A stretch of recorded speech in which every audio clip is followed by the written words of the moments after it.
রবিবার থেকে খেল দেখাতে শুরু করেছে রেমাল।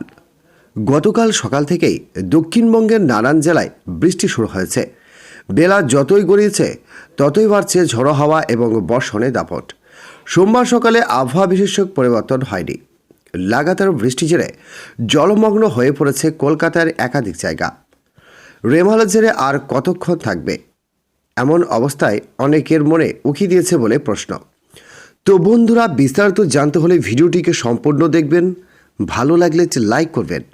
আর এই ধরনের লেটেস্ট ট্রেন্ডিং আপডেট ভিডিওগুলি সবার প্রথম পাওয়ার জন্য আমাদের চ্যানেলটিকে সাবস্ক্রাইব করে পাশের বেল আইকনটিকে প্রেস করে অল নোটিফিকেশনটিকে ক্লিক করে আমাদের সঙ্গে থাকবেন। তো চলুন এক নজরে দেখে নেওয়া যাক।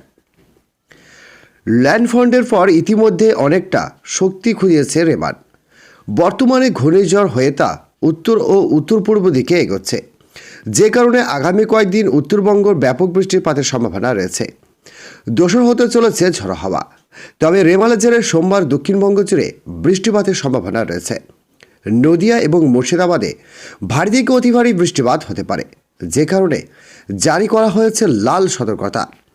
হাওড়া, হুগলি, কলকাতা, বীরভূম এবং ২৪ পরগনা এবং পূর্ব বর্ধমানে ভারী বর্ষণের পূর্বাভাস রয়েছে।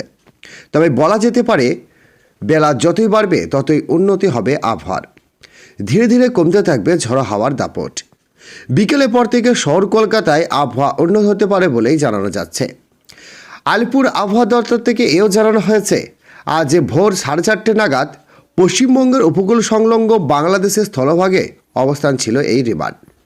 ক্যানিং থেকে 65 কিলোমিটার পূর্বে এর অবস্থান ছিল।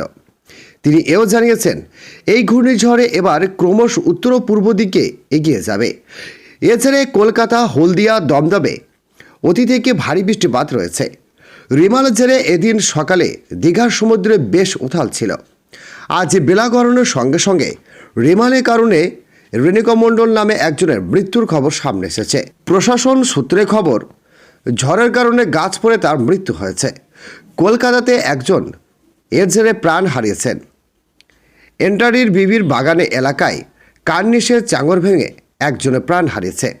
এদিকে লাগাতার বৃষ্টির জেরে কলকাতার একাধিক জায়গায় জলমগ্ন হয়ে গেছে। বালিগঞ্জ, কেমাক স্ট্রিট, সিতর মোড় থেকে শুরু করে বেহুলার জলমগ্ন হয়ে গিয়েছে। সল্টলেকের নানান জায়গাতে দেখা দিয়েছে একই চিত্র। কোথাও আবার গাছ উপড়ে পড়েছে। সব মিলিয়ে যাতায়াতের অসুবিধা হচ্ছে সাধারণ মানুষের।